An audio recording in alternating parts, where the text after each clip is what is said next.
Ovarian tumors, in order to grow to a clinically relevant size, need to recruit and grow their own blood vessels.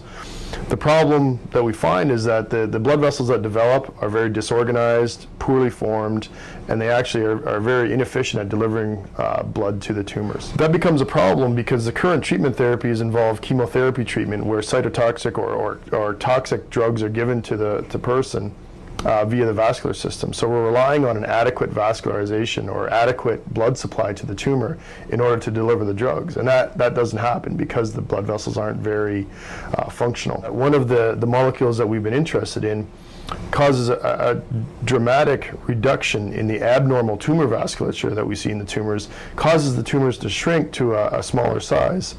And in the remaining tumor, we found, which was very surprising and interesting to us, is that the blood vessels that remain in that smaller tumor are very healthy. We've eradicated the disorganized, abnormal vasculature, and we've left the healthy, functional blood vessels behind.